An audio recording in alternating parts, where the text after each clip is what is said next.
নিজের এত অর্থ সম্পদ থাকতেও এই বাংলা ছবির তার বোনদের সম্পত্তির দিকে নজর, এবং সে নাকি তার বোনদের কোনো সম্পত্তি বুঝিয়ে দিচ্ছে না, বোনদের সম্পত্তি নাকি সে লুটে পুটে খাচ্ছে।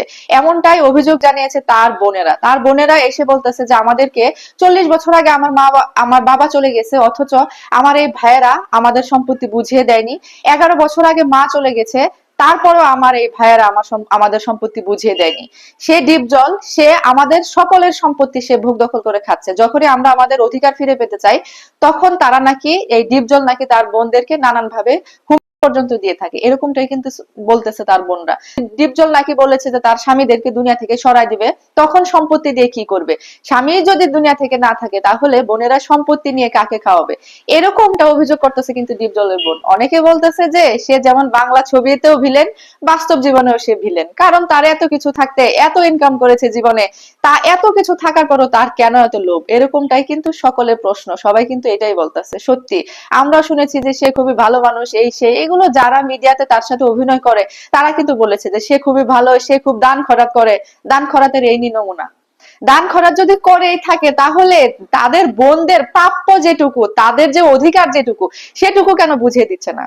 এবং তার বোনরা কিন্তু তার উপরে মামলা পর্যন্ত করেছে, এবং মামলার রায় কিন্তু বোনদের পক্ষে গিয়েছে। বোনদের পক্ষে যাওয়ার পরে বোনরা এখন এত বড় একটি সাইনবোর্ড নিয়ে ডিপজলের ওখানে, ডিপজল যেখানে তার বোনদের সম্পত্তি দখল করে আছে, সেখানে গিয়ে সাইনবোর্ড লাগাই দিয়ে আসছে।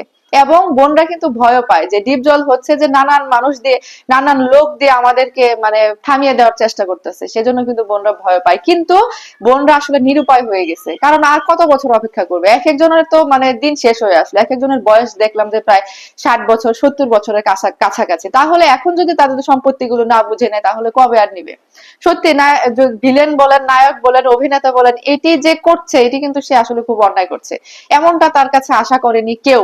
উনি আসলে বাস্তব জীবনেও যে এরকম, এই প্রথম তার প্রমাণ পাওয়া গেল। বোনরা তো এতদিন মুখ খুলেনি, কিন্তু এখন বোনদের দেওয়ালের পিঠ থেকে গেছে। তার বোনদের অবস্থা খুবই খারাপ, সেরকম সচ্ছল পরিবারে কেউ নেই।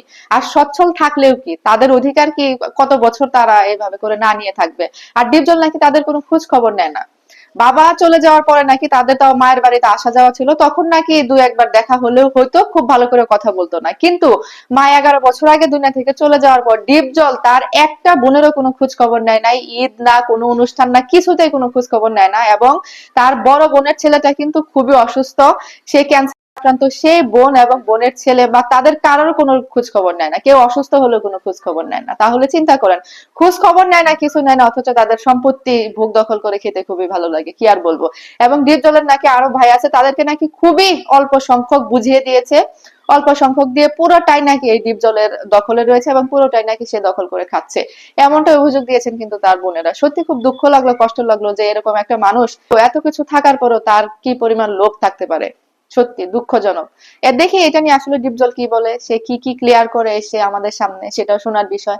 তার মুখ থেকে শুনে আমরা ডিসিশন নিব যে আসলে কে সত্য কে মিথ্যা। ওইদিকে আদালতের রায় কিন্তু বোনদের পক্ষে এসেছে, এখন দেখা যাক কি হয়।